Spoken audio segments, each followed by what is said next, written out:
All right, let's take us through your 5 steps. Adam, I'm curious to share this with the audience as well. Awesome. All right, so step 1 is literally to connect with the right people.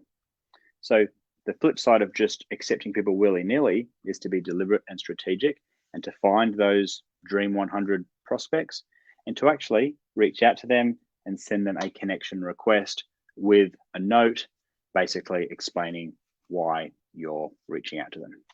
All right, so step 1 is connecting with them. Then what we do as the second step is, once they accept our connection request, and the sole purpose of the connection message or the connection note is for them to hit accept. We don't want to be doing anything more than that. Once they accept, then step 2 is start a conversation. All right, so again, it's not just copy and paste your sales pitch that's this long and bombard them. It's start a conversation just like you would if you were in a real life situation.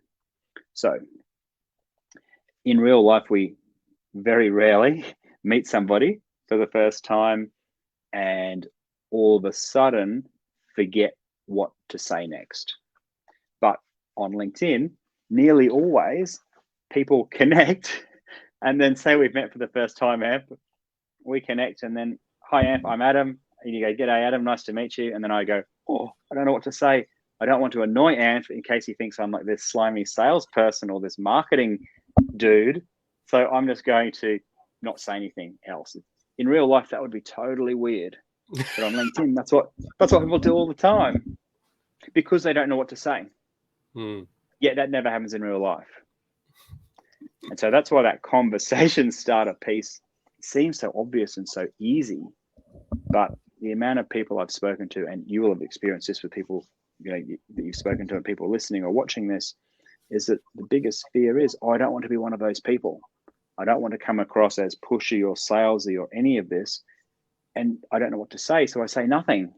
So there's all these great people in my network, but they haven't actually heard anything from me for the last few years.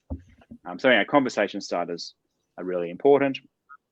It can be as simple, like say you've got flagship content. It could be as simple as saying, hey, Amp, it's nice to connect, nice to meet you. Hey, if marketing is interesting to you, would you like me to send you a copy of my popular marketing template? It's a very easy, that's one of the many approaches that you can take, but it's nice because you're actually offering something. You're not ramming it down their throat. You're not saying, here is my template, I hope you like it. You're actually getting permission to proceed first. So you're offering it. They can simply say, yeah, that would be great, thank you. Or no, thanks, marketing's not that interesting to me. In which case, what you're doing is finding out who in your network is actually interested in this and who's willing to engage in a conversation. Others who aren't interested in marketing, great. They're not a fit for me. And of course, obviously you would tailor this for whatever business you're in. But yeah, the conversation starter, step number 2. Got it. It can be as simple as looking, there's heaps of other strategies as well, but finding common ground or asking a question related to some content that they've published, or actually just sincere praise is always a really nice one, like especially for people that go out of their way to publish content like yourself and a lot of other people on LinkedIn. When you do go to the effort of releasing a video or a podcast or an article or a post, to have people actually notice it and interact with it and come back to you and say, if I really enjoyed the podcast interview you did.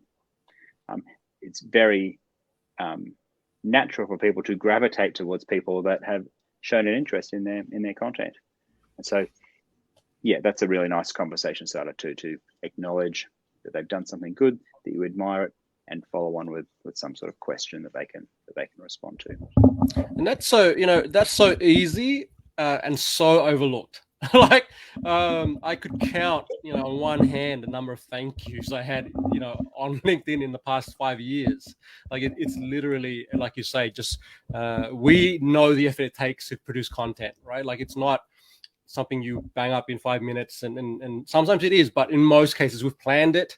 We've kind of thought, okay, what's going to be relevant, what's going to be useful, and anyone that's in my circle and certainly in my group knows when we're putting together even just a LinkedIn post or an article on LinkedIn Pulse, it takes time, right? And videos, man, the number one reason why people don't do it, because it's just like it takes too much time, and all this confidence stuff comes up. You know, do I look good enough? Do I speak properly? And all this sort of stuff. So I love that tip. Great tip. So we've gone through 2 steps here. We've got the first one is to connect to the right people. The second one is to use conversation starters and actually connect with people, have conversations. What's step 3? Step 3 is to gauge whether or not they are interested. So step 3, are they interested in this? So this could be things like saying that you have a workshop coming up or a webinar coming up. It could literally be them, if say you did offer a piece of flagship content as the conversation starter, them saying yes, and then you actually delivering that to them, like sending it to them via a direct message. That literally you delivering that as opposed to offering it. So step 2 is offer. Step 3 is delivering it. That is an indication from them that they are interested. And you can then, as part of delivering it or a follow-up shortly afterwards, could be, did you get it okay? What did you think of it? What was most useful? Because if they have willingly accepted your offer, then they're interested.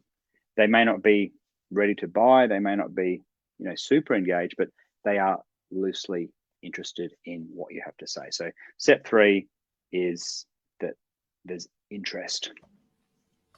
Now I've noticed you've been doing something really cool with your sort of between step 2 and 3. So with the conversation starter, you're offering some flagship content. And then on step 3, what you're doing, and yet you even say it on the post. So on your post, you're actually saying opt-in not required. So, and I think that's so brilliant. Can you talk to why you've gone down that route as opposed to hundreds of other people that I see on LinkedIn going, okay, I'm going to offer the thing. And then when you go in, when they send you the direct message, it's like, give me your email address and then I'll put you on my list, right? So why have you gone the other way? I like to keep the friction as low as possible. And it feels like the natural, human, nice thing to do.